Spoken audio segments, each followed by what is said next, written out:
It's the fan phone in. Look, no hands. I'm not doing this tonight. This is all being run remotely by editor Kate. So I have no idea if I'm actually live right now. Um, well, with me, hopefully live, it's my co-host, as always. It's Mark Ryman. How are we getting on, Mark? I'm good. There is a strong correlation between you not having anything to do with the technical side of it and us starting on time and it working, right? Bang on 9. Can you I believe know. it? Yeah, I can. Yeah. Thanks, Kate. Uh, Yeah, I'm good. We were just talking before we started tonight about the away day, and I was at Peterborough and trying to think back to the last away day I actually attended that we got 3 points from. And depressingly, and I go to quite a few, as you know, Ollie, and depressingly, the last one I went to where we actually got 3 points was Sheffield United away in the championship season that we went up when Morris scored that goal 1-0. That was the last time. So yeah, just over 2 years ago. Isn't that mental? so I'm Utterly gonna pull mad. up the exact date for that It because was that cold.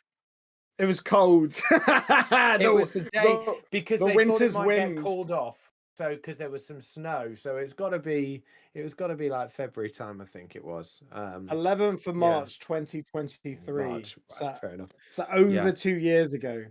yeah, That's absolutely yeah. mad.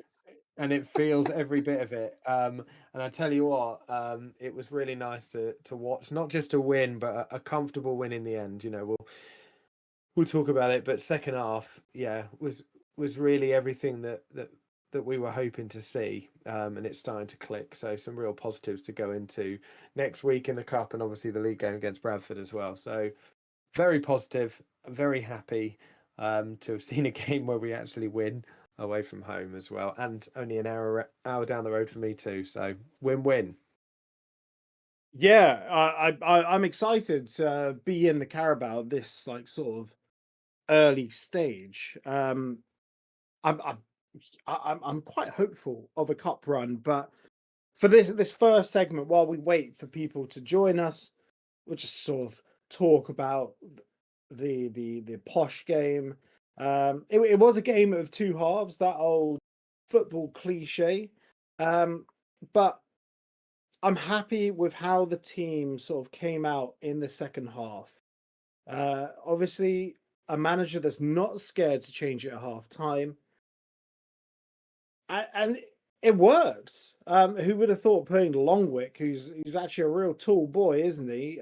Putting him at right wing back and sort of having that really mega fluid system, it kind of worked. Giraffe of a man. Yeah, I mean, obviously, Roy Walter's injury would have had something to do with it. But look, I know that he got an absolute battering from the people around us. We were stood in the away end at the back, and there were lots of people just slating Roy Walters. You know that he is not my favourite player. He is young though, and I think. Look, positionally is the biggest problem for me defensively. When there's a long ball across, and there was a lot, he was getting out positioned by their number 10, who was smaller than even him, which is impressive.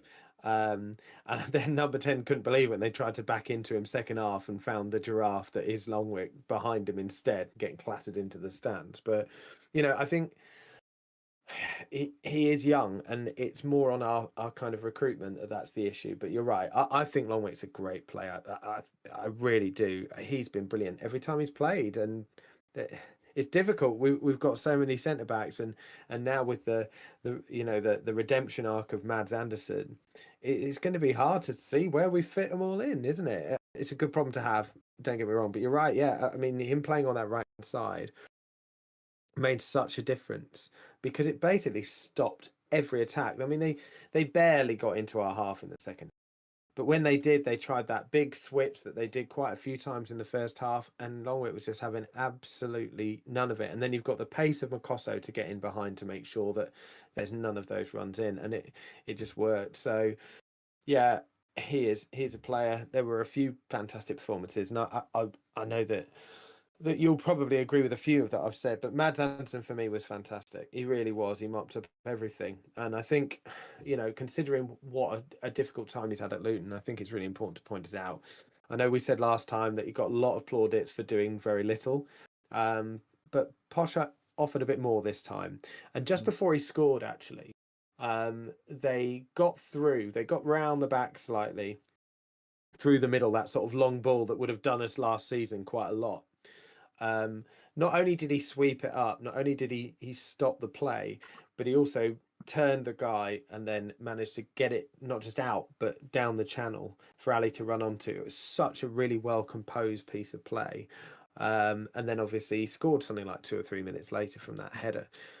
So for me, he was up there as a man of the match contender, and I don't see McGuinness getting in above him at the moment. I just don't, which again, it's a good problem to have, but yeah, particularly from September the 1st when we don't have to worry about someone going elsewhere. But yeah, I think they were great. I know we'll talk about other players, and I'll let people, if they want to phone in and talk about performances, individual performances and the match in general, do so. But yeah, I was really impressed with those two. There are a few other good performances in there as well. But it was good to see us play with a bit of confidence on the ball in the second half. Get forward, drive forward. Don't be so hesitant on the ball when we're attacking, and actually play. We still need players to take a chance and have a shot outside the box a bit more. Clark in the first half should have shot and he passed it. There was a couple of other occasions. Baptiste tried to see off about 3 defenders before having a shot when he should have probably just had a go. But, it'll come with confidence. But apart from that, we were far more incisive in that second half and far better on the ball going forwards. For me, I felt having Longwick on there, it really neutralised. It really neutralised Ado, who was, I felt, probably their most dangerous player for huge portions of the first half. Pretty much everything that happens, it came from Ado's driving runs, and I can see in the chat as well. Mark Cheatham has said, "What about Ado diving everywhere?" And that was absolutely disgraceful. But that's just part and parcel of modern day football. Players go down like a strong gust of wind, and they're down. Yeah, that penalty shout was hilarious. Obviously, it was right in front of us as well. I'm pretty sure that was Ado. I might be wrong, but I'm pretty sure it was who claimed to get penalty. But yeah, I mean, that was the only chance they were going to get. We were so solid, but yeah, they were trying everything, diving everywhere, and not getting it. And we were breaking up the other end quite a lot. But yeah, he did. He looked player, and we were being undone with that crossfield ball a couple of times in the first half. I wouldn't say undone. There was cover there. We never looked in massive trouble. I think Keeley had that one shot to save from their number 9, and that's it, right? Pretty much, which he palmed away. Everything else was pretty comfortable, and that was made by Ado as well. So yeah, but they got in a few times in the second half, as you said. That got completely cut out.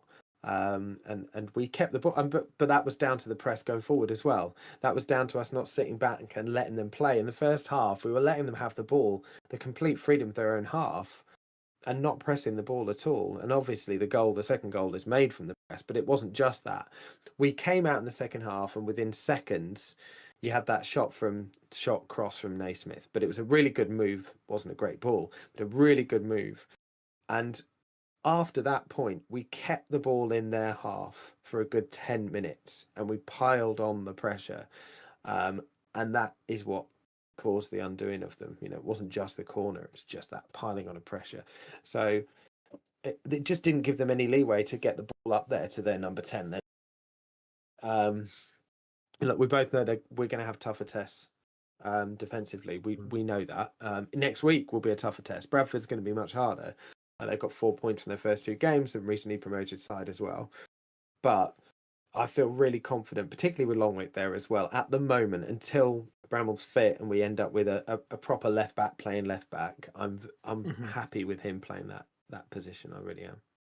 So are you starting to come round to the same thought process I had in our League 1 to 24 predictions, where I had Peterborough to go down? Because I see a comment here. So from Lewis Williams, who you met after the game, apparently. I saw Lewis, yeah. Yeah, that's good. Hi, Lewis. He says he says it was the worst Peterborough side he's seen in years. Well, granted, Lewis is early to mid 20s, so he hasn't seen too many. But he's never known a Peterborough side to be that poor since going regularly to football. So I remember the days Yeah, when Peterborough were like Division 3, so that's like League 2. And there's a classic in the Barry Fry documentary. The everyone's seen it, you know. Sold to the fat bastard in the blue blazer. That one yeah, where he's trying to sign yeah, Miguel de Souza. Like Peterborough were terrible back then as well. yeah. Yeah, they were. I do. I said this, I think, in our 124s that I put them high up purely based on bias, recency bias on them finding gems going forward. I think that in the last few years, Peterborough have always been fantastic at finding attacking players and have Mhm. always been vulnerable at the back. Which is the reason why they're not in the championship, because attacking wise, they've had some absolutely brilliant players, but they just defensively have been poor. I remember, albeit they had a player sent off, but us absolutely smashing them 4-0, I think it was, in the season that we went up. And, Mhm. it was a walkover. Yeah, I think we lost in fact, I was at London Road. We lost that game 3-1, I think, right at the start of the season. It was very similar. It was a sunny day. We got given a penalty. It got rescinded or something because they had Steve Evans on the sidelines screaming at them. But yeah, Peterborough have always had that going forward. They've been very dangerous, and it didn't feel like that as much. No, and lots of people, including Peterborough fans, that on the day are worried that they may well be going down. But let's not forget, League One is 2 divisions, and they have just played Cardiff and Luton. Both teams that have been relegated from the Championship. So, let's see how they do against the kind of Burtons. No offense, Burton have done really well starting as well, but let's see how they do against those kind of sides a bit more with a low budget before making any sweeping judgments. But yeah, they certainly weren't very good on Saturday in the second half as well. But Luton didn't let them as well. We just didn't let them out of our half. It was the kind of dominant performance that we haven't seen in a long, long time. I think they were missing Declan Frith as well. So Yeah. he really impressed me from them with his direct running. And if he'd been on the other side of from a doe, it could have been a very different game, like with Frith running at Naismith potentially.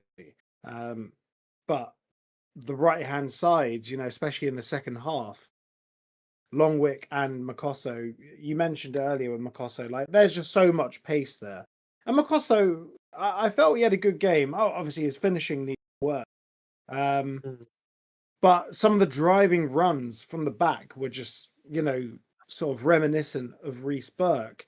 By the way, people listening, if you want to call in, please do. Yes. This is a fan phone in, and it's great to have people to call. So the process is there's a call link that's pinned in the chat and it's pinned in the description below. All you need to do, click that link. You end up in a fan phone in green room in Discord. You won't be able to hear anything, but we will drag you into the chat. So just please join us, Yeah. because otherwise it's just us talking about the game, and then we're going to talk about some other bits and pieces in a little Please bit. do.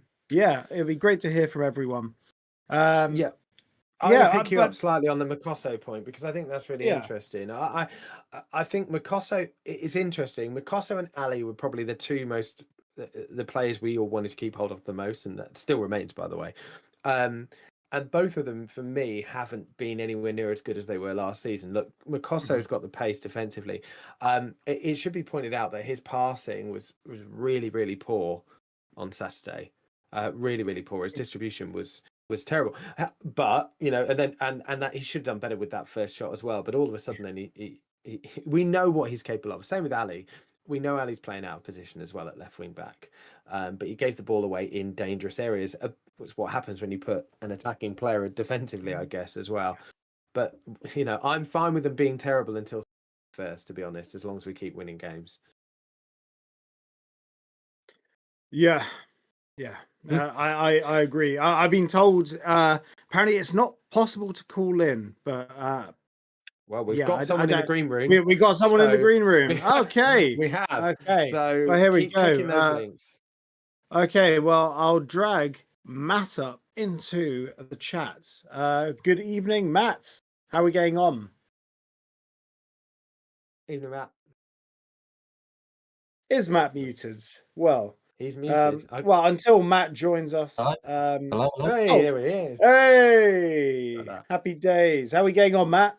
Yeah, I'm good. You? Yeah, better with back-to-back wins. It feels like a long time. Although, yeah, we had them at the tail end of last season. It feels good.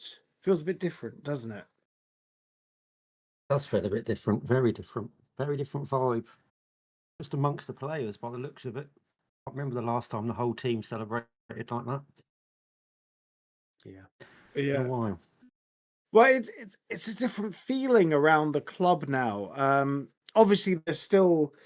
I'm getting the feeling that is very much a case of expectation from the fans. Everyone's trying to sort of curb their expectations, aren't they? Everyone's like, we're not challenging the title. Even Jordan Clark, I saw that interview with him today. Very weird camera. I sort of forgot that he's like 5'8" or really or a bit shorter. So they just sort of had it. They couldn't really focus him. Even him, he's trying to curb expectation, and that is a far cry from what I've been told about how it was last season and how well the noises coming out from players at the club last season, isn't it? Where everyone was just sort of Gary Sweet straight back up again, Rob Edwards, we challenging, and players just essentially believing they're the best thing to grace the championship because they finished 18th in the Premier League. There is a question in there somewhere. The good thing about him in his post-match interviews is that he doesn't dress it up. Yeah. Last Friday, he said it how the fans saw it. Obviously, the first half, he said it on Saturday how the fans saw it. Yeah. He's not. I was really impressed with his pre-match conference. Actually, I think he alluded to the point where we actually showed some resilience and fight to win a game, which we haven't seen for a long time. Quite like that. It told me at least that he wasn't going to take any shit this season, which is exactly what we need. I don't know whether you saw that, Matt. Well, yeah, and he's clearly not, because his post-match interview from Saturday, he said at halftime they had words. So yeah, I mean, he doesn't remind me of a teacup thrower, but at the same time, I don't think he's going to let them get away with subpar performances. I mean, so it wasn't the worst. For you on Saturday? In the world. Pardon? No, it wasn't. No. Who stood out for you? I said on Saturday. Who was your? If you had to give a man of the match, who would you have given it to? Personally, probably Baptiste, because he made it through 70 odd whatever minutes he played, and some of the balls he played in the first half a couple of times were, you could see they were a level above. If we can keep him fit, he is going to be massive for us. I'd like to see a bit more penetrative running from him though, through the middle. Yeah, I think that's Lamine Fanny, isn't it? That's it. That's going to be his role, right? You think it would be Jordan Clark. You'd think it'd be Jordan Clark, but the one thing I don't agree with is Jordan Clark playing as a striker. I didn't like when Rob Edwards tried it. I don't like it now. But I'm not an FA accredited coach, so what the hell do I know? But you don't know whether Baptiste has been told or feels within himself to not drive with the ball too much, because he's always worried that something's going to ping in his legs. You don't know. Exactly. As soon as he opens up those legs, the legs will drop off, won't they? Yeah, he might just be trying to get through more than 2 games in a row. For the first time in however many years. But no, I was impressed with Longwick when he come on. Completely different to Walters. Walters waits for the ball, whereas Longwick attacks the ball. And I know Walters is only a young lad and he's going to learn, but he needs to learn to attack the ball rather than waiting, because once you wait and it bounces over you, people are just going to take the ball past him. He's quick, but he's not strong. So do you think, well, we might as well move this on to like sort of a bit of transfer chat, because there was a lot of news that with Samson Tavide, that saga, that who knows what's that. And Cohen Bramall's come in. Yeah. But at the same time, we're still persisting with Ali at left wing back. Walters is playing there. Walters is now injured. Longwick has sort of filled in that. It's a case of putting plasters on, gaping wounds until Bramall's up to speed or we sign someone else, or Izzy James is back, essentially, which really hampers our ability. Yeah, if you're talking about that guy from Colchester, Yeah. someone I work with is a Colchester season ticket holder, and he's heard, don't know how true it is, that the two clubs couldn't agree the structure of the payments. So that is That's what's been reported by the Colchester local press, isn't it? That. But why was he in for a medical? He was in for a medical the same time as Jerry Yates. So why bring him in if we're not going to, if we don't have an agreement in principle up and made and sorted? That's what I don't understand. Unless something like there was obviously that chat on Twitter, he's failed his medical. Now I don't know if he failed his medical, but if it was a case of like Luton have had no problem signing players that have failed medicals, Victor Moses, a Dauphin obviously failed a medical, and that's why there was such a turnaround time between him coming in and actually getting signs, and Victor Moses as well.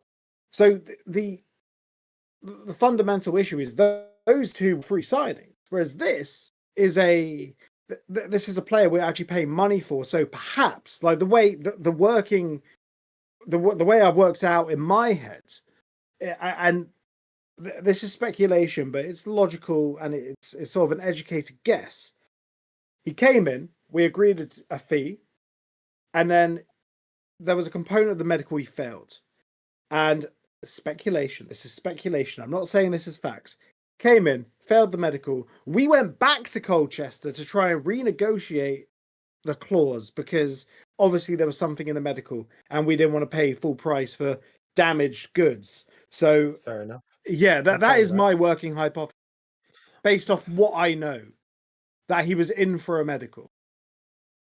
Sounds like a reasonable conclusion. Yeah. Well, because normally if it's a free agent, hey, we'll just renegotiate with their agent and say, look, we're going to pay you X amount until you're up and running, or we'll put these terms in your contract. But we're paying money for this guy, so we're not going to pay. He agrees if he's got an underlying issue that's going to cause him to play fewer games, which I think is ridiculous because you're signing a 21-year-old. You're not signing him for this season potentially, especially when you got Yates and Wells ahead of him. You're signing him for the long haul. Well, you're signing him for next season and the season after that, and if he can pick up a couple of games, like look, Kajua, where's Kajua? Oh yeah, where's Richards? Well, we're suffering from the fact of having a lack of substitutions available to us, but I was surprised no Kadira as well, because he obviously is one of the few players that can play out on that right hand side as well. Maybe at the moment he just doesn't suit the system.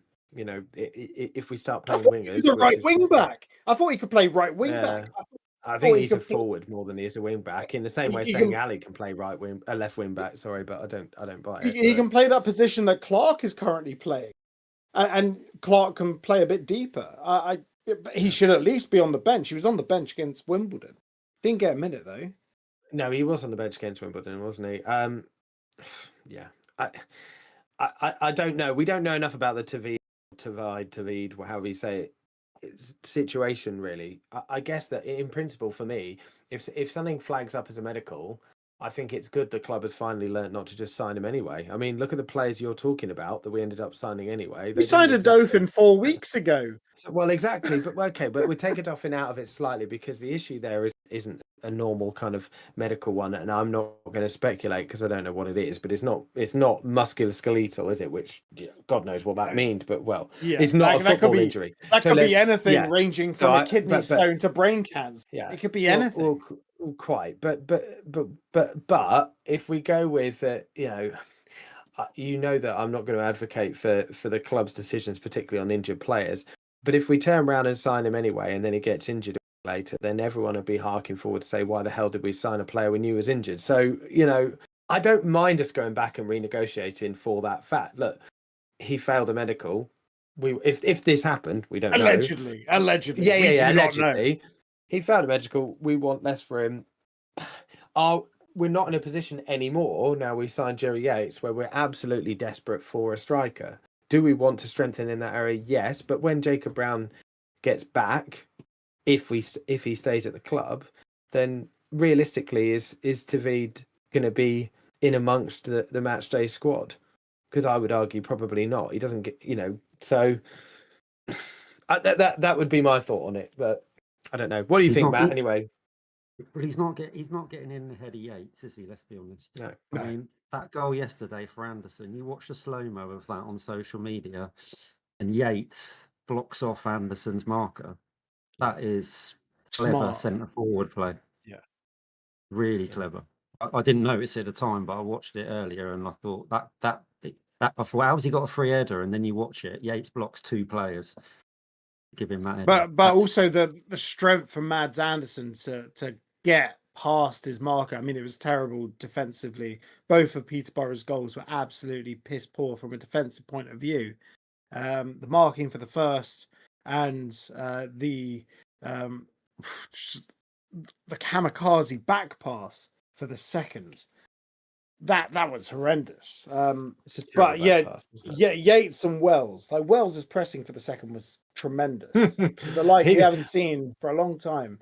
Yeah, and that's a championship front two. I just hope they play as a front two. that's the problem. Naki Wells belongs to the Danny Hilton school of shithousery, doesn't he? Absolutely amazing. He got booked seconds before that as well. I was shouting from the stands, I was like, please don't get booked again, because if he missed that and caught the keeper, he's off. But yeah, brilliant. It really was. Yeah, I think we're going to see some of that kamikaze defending this season.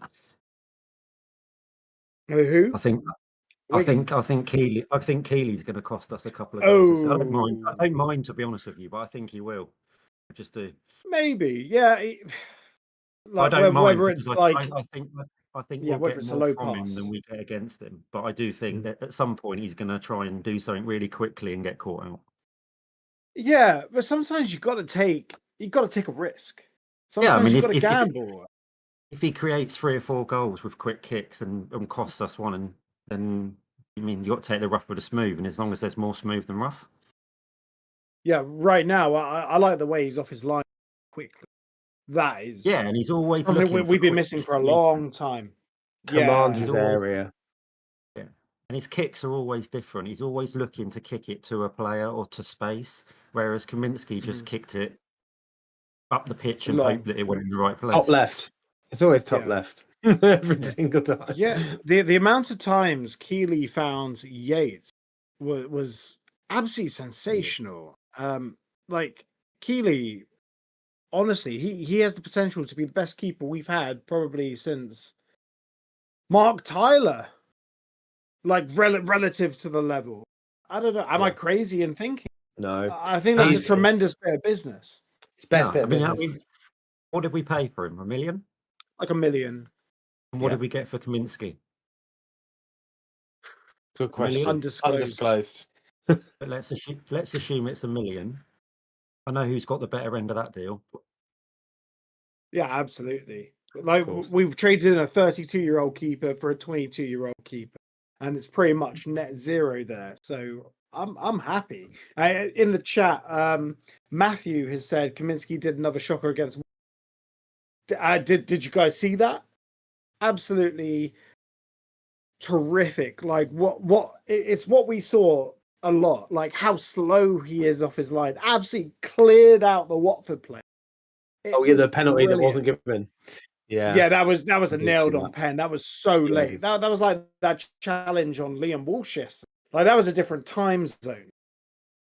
Like Kaminsky, I did see that. Yeah, I did a video about when I wasn't disappointed to see him go, and even less so now with who we've replaced him with.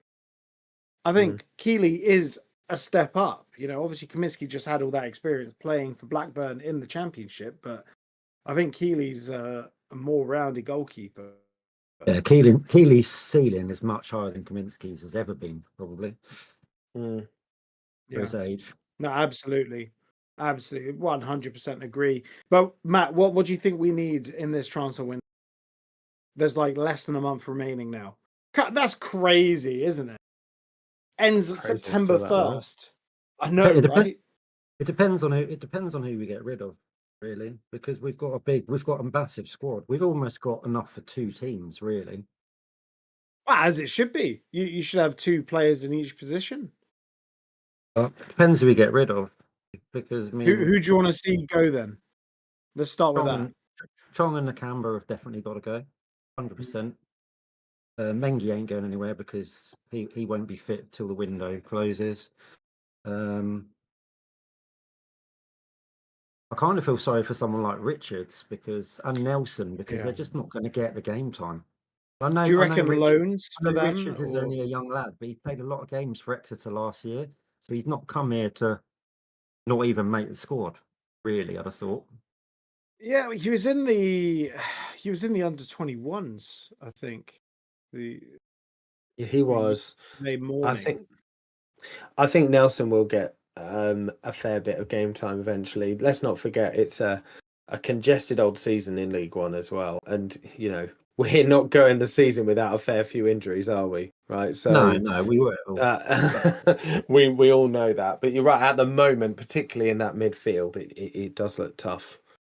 Yeah, because I mean, you've effectively got. You look at that squad yesterday. Got no Richards, no Nordas, no Brown, no Adoffin, no Jones, no the guy from West Ham, Kajua, no Adebayo, no Holmes. You got a lot. No Woodrow. Sorry, he was on the bench. Yeah, well, he wasn't. He didn't come on the pitch. He didn't come Thank on there. God. You got a lot of players there, and you just. I don't know. I always worry about having too many players and they're not playing, and then the morale drops, or you know what I mean. That's my worry. But at the same time, like you say, you've got to have 2 for every position because at some point you're going to get suspensions and injuries. It's just managing it to keep everybody happy. Yeah, when you win as well, you don't tend to change a winning side as well. So it's going to be a tough one. But look, there's a game against Coventry. I imagine. Well, Bloomfield said there will be changes, so we can we can assume that there'll probably be like 5 changes. Maybe we'll see minutes for Richards, maybe Nordas. Nordas had a very good pre-season. Now he's sort of just making up fitness for the under 21s. Maybe we'll see Kajua. Maybe we'll see maybe some minutes for Jacob Brown. Who knows? I'd like to see Fanny start. I don't understand how he's not getting into the starting lineup. Maybe it's because of all the transfer speculation. Who would you have put him in yesterday instead of? There you go.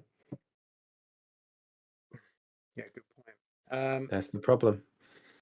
Yeah, Clark maybe changed shape. I would have put Clark a right wing back. I thought Clark was very good. Yeah, well, I would have put Clark a right wing back. If the right wing back's playing that far forward, Clark's going to put in a shift to get back. Hey, remember, he was a right winger for years before he was converted into a central midfielder, and now he's playing as a right winger again. So, the right winger, the right wing back, is pretty much playing as another forward anyway. You might as well. I like him best through the middle, personally. If you watch the warm-ups yesterday, Clark looked proper on it. He was pinging them in from the in the goal like anything. I even sat there and thought, he's going to score today. I should put some money on this. Because he was pinging the top corner and everything. He looked well up for it. He probably not the type of goal you thought it was going to be.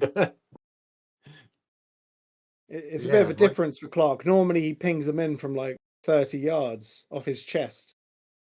Not that one, but tremendous from Wells. Absolutely tremendous. But yeah, like you say, the problem is all these players, and who do you take out? It's just like, I mean, it's a good thing to have for the manager. But Baptiste will be injured soon, and then that sort of solves that problem. But yeah, the solution. Go to a 4 at the back. That means you can put an extra midfielder in. Yeah, I think he will do. I honestly think he will go to a 4 at the back when we've got the players that suit it on the wide sides. We look, and I'm sure that a few other people will say this. We need fullbacks and coming in, and then that allows us to play the system that suits 90% of our squad, doesn't it? And it helps. You can very well play Naismith left back, Makoso right back, and it gives you that flexibility to change it into a 3 potentially. And Naismith, he doesn't need to bomb forwards. You get the width from having Ali in front of him. But as I always say, I'm not a FIFA accredited coach or anything like that. But you have all these abundance of riches. Maybe it's a case of not playing Fanny right now because you don't want to put him in the shop window. You want to keep him, like with Ali. Well, we're putting him in the shop window, but I was told we turned down fairly significant bids for Millie Ali. So good. Yeah, well, you know what? We got to keep the players we want to keep, but at the same time, you don't want to piss off the players that we're keeping. Me personally, if the window shut now and we didn't bring in another single player, I'd be fairly content, if I'm honest. Me too. You just got to wait until certain players are injured. It's just a shame the injuries area. We got no one, and we've signed Cohen Bramall, who's not had a pre-season. That for me, that's unfortunate. But hopefully Bramall will be up to speed soon. But then once Bramall gets injured, or he didn't play many games for Pompey last year, and he didn't play many games for who was it? Blackpool. Who was he at before? Walsall, Rotherham. 3 games for Rotherham the season that. Where do we go after Bramall? Because we sold Doughty, Joe Johnson, 6 months. Even Joe Johnson's not the answer, but it is what it is, isn't it? But hey, the recruitment has been better, in my opinion. I think Savills been an inspired sign. Really has. Yeah, and to me, the recruitment this summer has gone back to how it was when we were coming up through the leagues. Not in terms of the quality of players, but in terms of the characters. Like I said at the start, we now seem to have a more tight-knit group, and it stands out even more after last season. Mm-hmm. No, absolutely. Wise words. Like I've always said, Luton Town are terrible at spending money. Like if you look at the time record arrivals, I'd say above Colton Morris, there's probably one player that actually has been decent, but pound for pound, like I'd say McGuinness probably isn't justifying 10 million spent on him, allegedly. But at the same time, Mads, does Mads justify £3 million spent on him? Like, no, we signed him in the Premier League and now we're in. Yeah, he's. But would it be wrong to say League One is his level? We signed the guy before the Premier League season. We're just terrible at spending money. Chong, terrible money, bad money. Hey, it just is what it is, really. Right, Matt. We're gonna boot you. Get our next caller in. But thank you very much for joining us, and have a great evening. Thanks, Matt. Thank you for joining us. Thank you. Cheers, mate. Yeah, quite a lot of viewpoints on the chat I'll just catch up with while you were having a chat with Matt. So quite a few people have pointed out Saville, as you mentioned it already, as being their man of the match. I thought he was excellent as well. His set pieces were very good. There's a couple of corners before the one we scored from that looked good as well. Yeah, and generally he broke up play quite well in the middle of the pitch, better than Wimbledon, definitely more like what he was like pre-season, right? So that was really good. I can't remember who said it now. I'm just trying to scroll through and talked about the stick that Waltz was getting at the game. Yeah, Phil. Waltz was getting the game online. It was disgusting. He's young and it's only the second game. What happened supporting whoever was wearing the shirt? Yeah, no, look, I get that. There was near us quite a lot of over-the-top criticism. He didn't have a great game, but he certainly, wasn't on his own for not making the most of chances going forward either. Very quick to get on his back. But look, he needs experience in men's football. We know that. He's not the solution for me this season, but yeah, it's not a reason to completely go in on him, as some people did at the game and have been online since then as well. Lots of people talking about who would get rid of the same old names every single time. Chong, Nick. I have a sneaking suspicion Chong might be here by the September the 1st. I hope I'm wrong, but I feel like I might be right.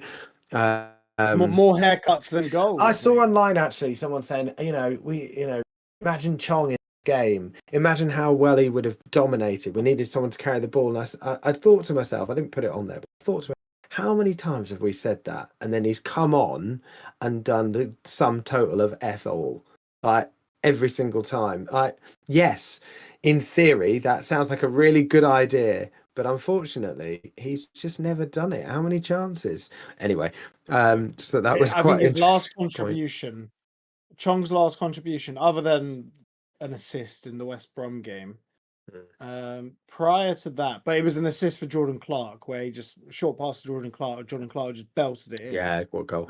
His last contribution, I think, was winning a penalty against Coventry in the game that we lost 3-2. That was his last contribution. Yeah, he had quite a good game, to be fair. For that 20 minutes when we're all good and then we're all terrible. And then they all just capitulated. Talking about spending money badly. Who was the Hartlepool striker we spent 500k on? Adam Boyd. I loved Adam Boyd. Yeah, he was a massive drinker. He was the Mike Newell school of football. Let's put it that way. Well, the law behind signing Adam Boyd, Mike Newell managed Hartlepool. And Adam Boyd was absolutely on fire at Hartlepool, but he got injured. He got injured like after Mike Newell left, and he didn't take care of himself. As Ryman correctly, there's a great story about Adam Boyd where apparently he was caught in bed with another man's, and he jumped out a window completely naked and ran away completely naked through the night into the night, completely naked, just with glass in his bare feet. They don't make them like that anymore. Living life to the fullest. There goes my hero. He's Adam Boyd. Jesus, that was that. Wait, was Adam Boyd? Didn't we sign him though after replacement left? Steve Wasn't that the League One? No. He was there for League One. We signed him in the Championship. Right. Mike Newell signed him as a replacement for Steve Howard. Right. That's upsetting. Or Rowan Vine, one of them. I think both of them left. We never and then we saw brought any of the in money, did we? Boyd, Feeney. Yeah. Warren Feeney. We had Warren Feeney beforehand, didn't we? But he just luckily never made it onto the pitch. But him and Vine played together. God. But again, Feeney was absolutely sensational for Bournemouth, and then he turns up at us, and he's absolutely terrible. Can't door that bloke. Yeah, absolutely right. Yeah. Cool. There we go. I'd forgotten all about Adam Boyd, so thanks very much for that one, Matthew, for reminding me of that. Yeah, it would have been funny if it was someone else's team, wouldn't it? If you want to check out more about Adam Boyd, check out hattersheritage.co.uk.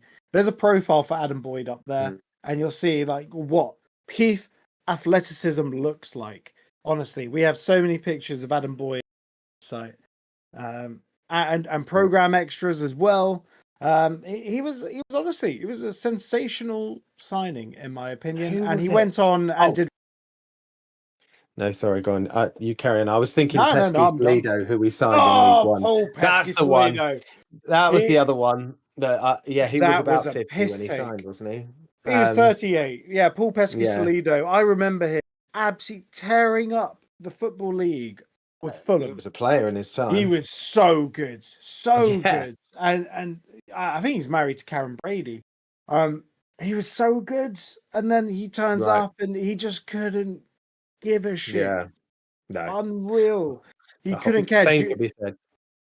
Paul Furlong was good though. Oh yeah, Paul Furlong was good. Richard Jackson. We had some absolute jokes in that squad. Echoes of last season. Tell you what, echoes of last season. It really was. Very obviously different circumstances. We had money last season, and we kind of had money then, but it all sort of conveniently disappeared. But very very similar sort of attitude on the pitch. But anyway, I think we've digressed probably enough. Yeah, I know. Just the last one on this, Alan Kimball. Alan Kimball was signed by Joe Kinnear, and I'm pretty sure we signed his identical twin brother, not Alan Kimball. Alan Kimball, a left back, famously, who Joe Kinnear said could open a can of baked beans with left foot. It was that good. But his identical twin was probably the one we signed because he was no good. Played a couple of games and we never saw. That wasn't under Kevin Blackwell. That was Joe Kinnear. Right. Should we get our next caller in? After all, this is a fan phone in. After this, if anyone wants to call in, the call link is pinned to the top of the chat. It's also in the description below the video. So check it out or join the Discord and find a green room. You won't be able to hear or see anything. We'll drag you in. Right. Dragging in Christian. Christian, good afternoon. How you getting on, mate? Oh, not bad at all. Absolutely enjoying the football I'm seeing from Luton Town. It's good to be playing well for once and actually be the better side in a couple of games in a row. It's yeah, right. It's been a long time since you've seen, convincing wins, right? I'm not entirely sure I've ever seen convincing wins to the degree that we've had thus far. I mean, you have Keeley, who realistically could just be sitting there reading a book and sipping a pina colada. Wait. You're saying you, not we. Are you not a Luton Town fan anymore? I picked up. You said that twice. You've had some convincing wins. You have Josh Keeley. I'm sorry. I haven't seen. Is he jumping ship? What we're worried about? Are you Charlton? Have you gone to Charlton as well? Have we lost? We lost Christian. No. Has Nathan Jones tapped you up? No, I haven't seen convincing wins like this in my time around. But yes, we have Josh Keeley, and I really think that with how we've played, like he can realistically be reading a book and sipping a pina colada. I'm not sure it'd make much of a difference. We've played that well. I said a couple of weeks ago I was happy with the transfer business that we had done. I thought we were set up for League One, and Mark especially, I don't think was convinced by that. But I think Luton Town have done exactly what they need to do. Where we haven't gone out and made any splash signings. We haven't been the big muscle in the transfer market, but we found a group of players that they play really well together, and it's a side that I really enjoy watching. There's not a single complaint I really have about squad for where we are in the season. And this isn't even a squad that is fully fit. We have some players that they aren't available for one reason or another. Yates is just coming in, and he started yesterday, but I don't think he really made the impact that he's capable of. It's barely had a preseason. It's just fun to watch. I think that was pointed out. He did well, 70 minutes without a preseason. I think Bloomfield was very surprised. I was very surprised he start, but I think that's the best way. Baptism by fire, chucking straight in from the off, in my opinion. Yeah, I think I made the joke. Well, just on that point about just that point about the transfers. I mean, look, I think what I said at the time is that it could go one of two ways, and it still could, right? We've still got till September the 1st, and it's who we lose. We all want to lose players, but not those ones. We all know who I'm talking about. But I think what I said is we're a striker and a left back away from it being a very good window. At the time, of course, we hadn't signed Jerry Yates, we hadn't signed Bramwell, etc. So now, obviously, that's happened. It is a much better window, and Jerry Yates is a very good signing. So, yeah, it's always difficult though, isn't it, when you've got a window that closes a month to start the season? So it's always difficult to judge it. I mean, yes, but is it any worse than how it used to be, where there weren't any windows and you can make transfers all the way up until April? I mean, yes. I mean, is it any worse? Yeah. I think it is a lot worse, but mainly it should stop. It should stop before, maybe a week after the season starts at the latest.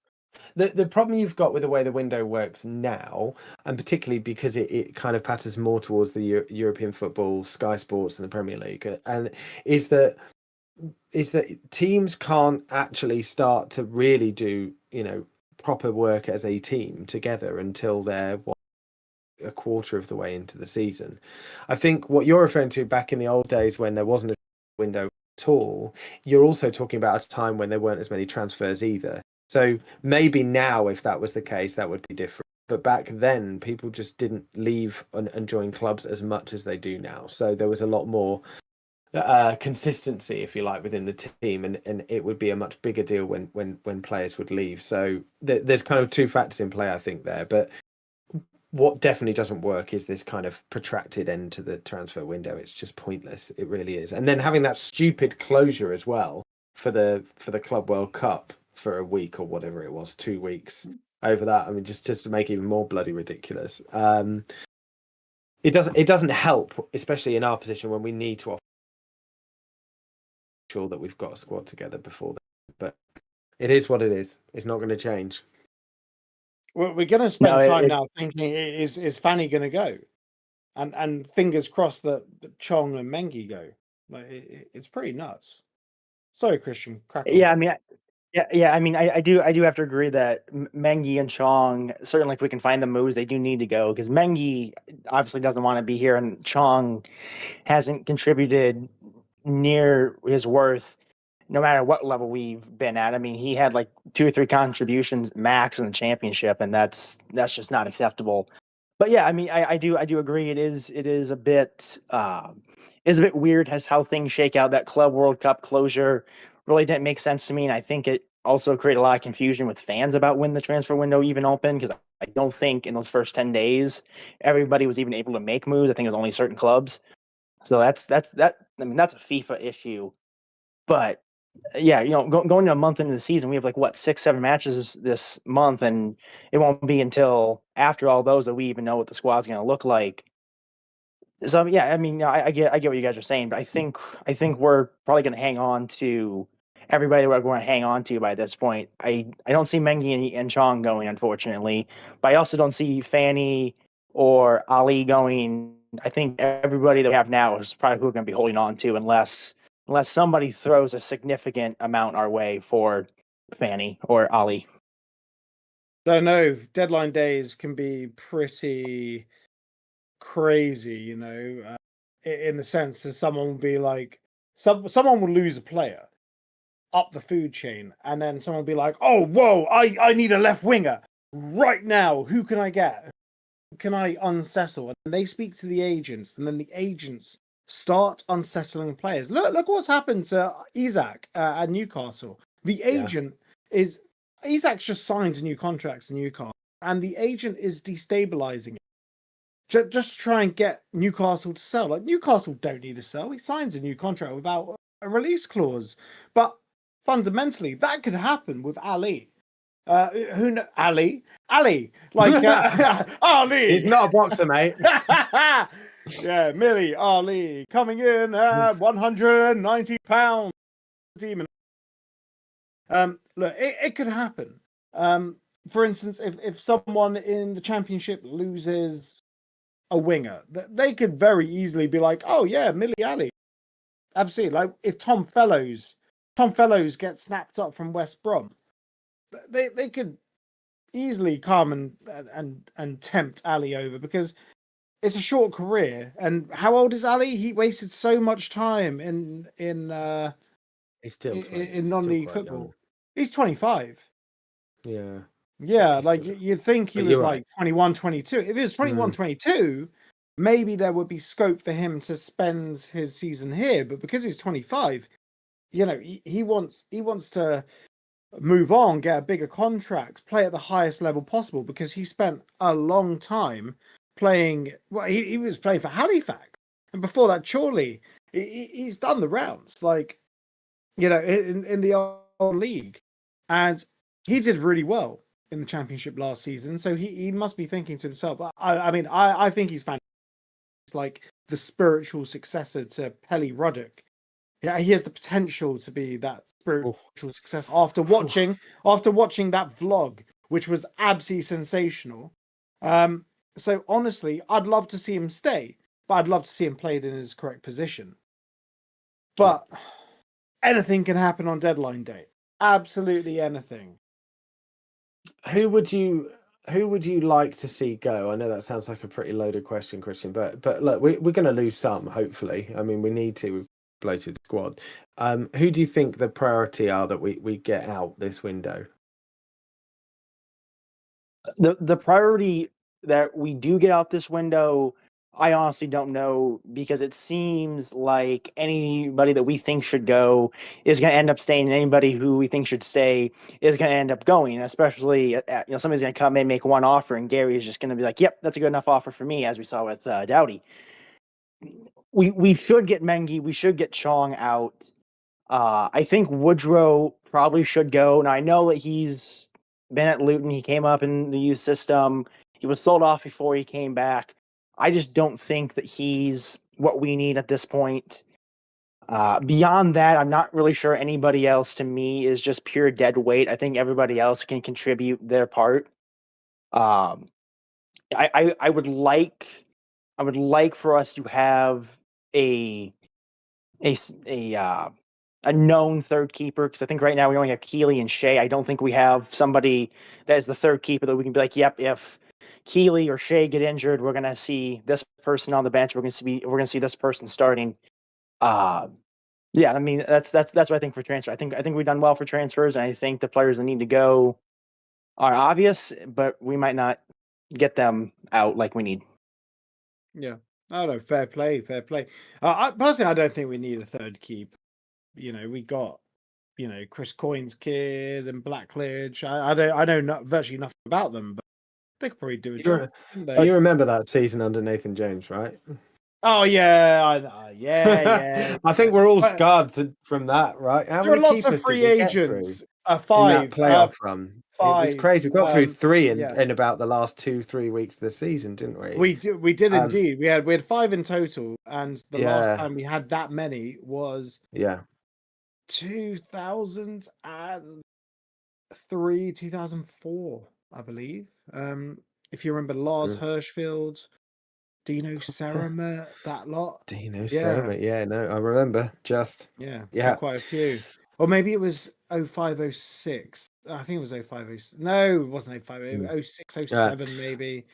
Yeah, but those years sort of compress in my mind. I need time to think about that. Christian, thank you very much for joining us, mate. We have time for one more caller before we sign off for the evening. Have a good evening, mate. Thank you, Christian. Right. Yes, I promised Mason we'd have time for him to come on. So here we go. Making time for Mason. Good evening, Mason. On me. Good evening. How's it going? Yeah. Wow, you're much more northern than I expected. Yeah, all good. All good. Yeah. Nothing wrong. Nothing wrong against. Of course. Yeah. Northerners are good people performance too. on Saturday, to be fair. Yeah. Yeah, it was. Who stood out for you? Sutherland Baptiste, really. I thought the midfield were really good, especially in that second half. Yeah, we got him in the game a lot more. How do you think Fanny could potentially fit in?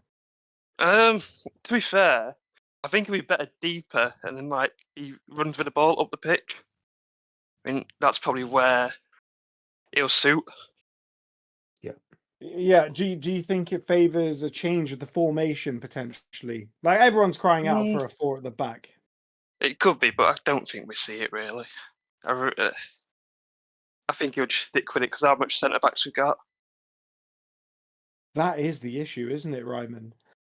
This is the thing, and this is where the whole thing crosses over with the transfer chat as well, because who do we keep in? If we play 4 at the back, it makes life even harder. And Anderson is the unexpected one that's done very well, and McGuinness is fit by all accounts now, on the bench, and this game and last game as well. I think he played for the last 30 seconds or something in this one, but we also have to play to our attacking strengths as well, and the vast majority of our players are better in a 4-2-3-1 probably, or a 4-3-3, or whatever it looks like, with more midfielders and some wingers than they do a left wing back. I mean, we've mentioned Ali in terms of transfers, but I think he had a poor game, to be perfectly honest. Apart from, he was better in the second half, much better, because he was further up the pitch. And I'm not blaming him. We know how brilliant he can be. He's not a left wing back though. He is not a left wing back, and I worry against a better side that he'll get found out. He got caught on the ball a few times there. How did you see it, Mason, in terms of Ali in that position? I just he got caught out a lot. I think he really struggled. I was there, and I think he just struggled. I think he was better up front. I think he'd be more creative there. Yeah, Far if more. you go back to the West Brom final game of the season where Ali pretty much just picked the ball up, scruff of the neck, and just charged upfield with it, scored an absolutely beautiful goal. Also pre-season, it was that South Ends where I think it might have been from like a left midfield position. Not quite left wing back, but he picked up the ball, charged up the pitch, and squared it to Nordas. You need him attacking. You can't have him. Especially with Obviously, his pace everyone as has well. to defend. Yeah, it's an asset. It's an asset. It's like Ogbene.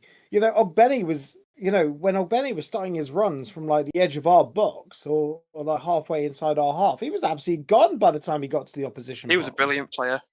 I think. But he Yeah, was we also did well wasted. selling him, Yeah, we did. He was also wasted at wing back in the same way. It wasn't he that I agree. that's the same problem. But you look at him, but it's not just him. Kadua, we talked about. I think it's more of a winger than a wing back. Right, I'm surprised as well. that we haven't seen him yet. Yeah, me too. I want to see him play. So Yeah, so do I. Everyone wants to see him play. That's the thing. We made so many signings. The squad is just so bloated. Like, how was the bench in this game? Good bench. We have no strikers on the bench. Well, we just have Woodrow. Yeah. Oh we do have God. Woodrow. Yeah, exactly. Oh God. Yeah, I think that He's pretty wanted much by sums up. he's wanted by Middlesbrough. I don't know what you mean. Big clubs want him. Good striker. No, that What is are you talking absolute about? nonsense. There's no way that's happening. Yeah, absolutely. Well, we know Honestly, Rob Edwards I'd likes pay him. Middlesbrough to get him. Yeah, we could have a whip round. I reckon we could all crowdsource his first, hour of wage, probably. Have a little GoFundMe to well, we can at least raise money for like a train fare for him, I reckon. But honestly, I don't know how you can go into a game when you have two strikers starting, but you have one replacement striker on the bench. Like, yes, Nelson was there. Nelson's not an out striker.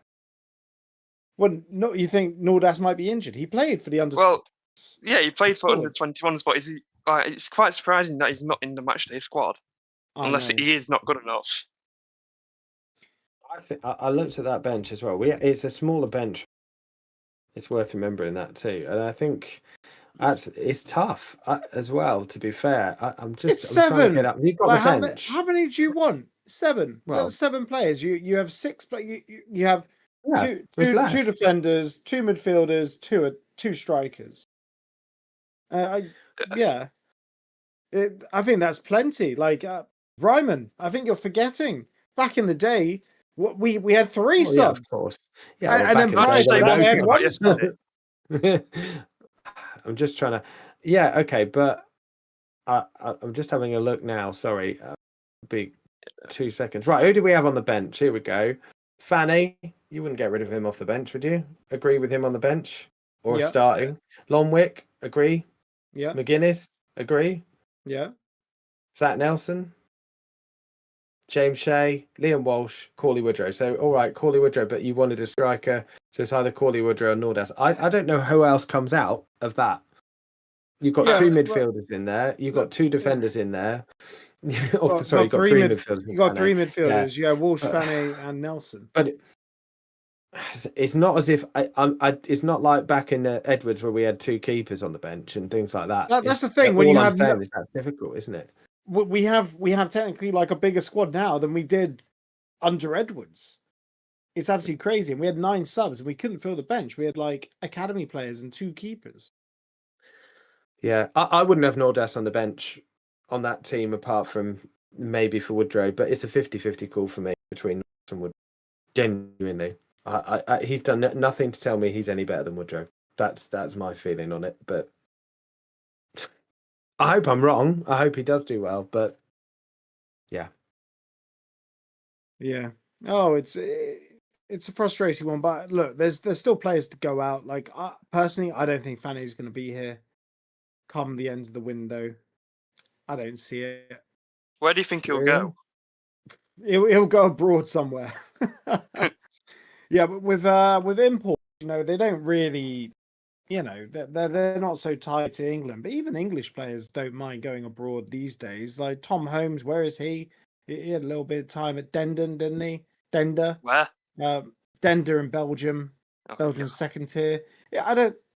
Players don't really mind moving. They take in some of the culture, and yeah, but more often than not, you need a team to actually want to sign the players. And right now, who wants to sign our players? Other than the likes of Fane, the likes of Ali, the likes of Woodrow. Please come and sign him. Like, We should hold our where, banners. yeah. Well, I honestly don't know who's going to be going. And the spares, the Chongs, the Nakambas. There's This a is the list problem. here. This is the David problem, isn't Henry it, as put a well? list together. There's a lot of players that a lot of teams, the bottom half of the championship, would take, I think, and would go for, because they know what their potential is. And we've done that, but they've had bad seasons, but we've still taken them. The big problem, though, is their wages. As we've said it before, your Oxford Uniteds, your Portsmouths, your Charltons, maybe a bit more Charlton, but as we've seen, but they're not going to be able to pay the wages of those players, and then you're left with a top end championship, and those teams are not going to shell out however many £1,000 a week on a Mengi that could play like he did in the Premier League or could play like in the Championship or get injured, or a Chong who's done it for a handful of games over his career. Well, I mean, that's the problem, isn't it? Right, there's the wages. But same with Holmes. I assume that's why he went on. Is that no one else was willing to pay the wages he wanted. Assuming we've tried to offload him. That's again just my assumption, but It could be a case of more loans, and sort of compensating the teams that take them. I imagine that's why Cooley didn't actually leave. Lord knows why we offered him a new contract, like He's one after of our 1 own. year at the club. He's one of our He is. own. he is indeed. Honestly, we can't be that loyal. Loyalty kills you. We showed loyalty to Rob Edwards. Well, I mean, the board showed loyalty to Rob Rob was gonna Edwards, go. and it pretty Rob was much gonna left resign. us dead. Yeah, allegedly, but yeah, we shot ourselves in the foot massively by trying to show the loyalty, rewarding tracks. It put like a very heavy cement noose around our neck, and then we jumped in the River Lee, which is getting culverted. All hail Gary Sweet. So I guess that's just you can't look back at things that have happened. Things are getting fixed now, and we are looking more moving positive. forward. Let's stay positive. Well, would you agree that things are more positive? I think they made the decision now. I think the squad's better this season than last season, honestly. Oh, it is. Yeah, I agree. Well, it's filled with players that want to be here, isn't there? That's the big thing. They want to be here. What did you make of the I say the new signings in plural, but there wasn't that many of them on show as we were speaking about. What did you make of Jerry Yates' very good signing debut? Yeah. Yeah, to be fair, he was actually all right on his debut. He found some good passes, good movement. I just think we need him time. He needs match fitness, obviously. Mm-hmm. I think maybe minutes against Coventry on Tuesday, then starts against Bradford. That might be his best bet. Yeah, I'd play him off the bench for Coventry personally. Well, and then start him next weekend. Him. Yeah, exactly. I'd give him 20 minutes. I'd give him 20 minutes against Cov. If I were the manager, I'd give him 20 minutes Cov. If we still win with a shout of winning, and then I'd play Woodrow and Nordas. I'm a proponent of completely changing the squad. Yeah. For cup games, if you can, but I don't know. I don't think you're allowed, are you? Yeah. No. But I'd like to see some of the players that haven't had a chance see Richards Me too. playing where Jordan Clark was playing, maybe a bit We need deeper. Codger to play as well. Exactly. We need to 100%. see Codger. We need to see. I'd like to see Lonwick at centre back. Love to see that. I'd love to, maybe see back, see what we can do. Maybe some minutes for Cohen Bramall. Because Jerry Yates came straight in without a preseason. Maybe Cohen Bramall can. I don't know. Well, I mean, Karen Bramwell was without a club. At least Jerry Yates had some training with Swansea, I guess. But yeah, I mean, that was the difference. But yeah, I agree with you. Let's get some minutes in them because I don't know when the next lot is. It'll be the whatever that trophy's called. The Virtue the Trophy. Cup. LDV. Well, It's not the Pope. St. It's not the Johnson's Pete's Cup Pain. anymore. Yeah, well, exactly. That's what it is called. Of course, it is. It will Yeah, always be the LDV. It's the LDV vans. It is Always the will St be. Johnson's paint, I'm afraid, as a Luton Town supporter, because that's what it was when we won it. But yeah, okay, fine.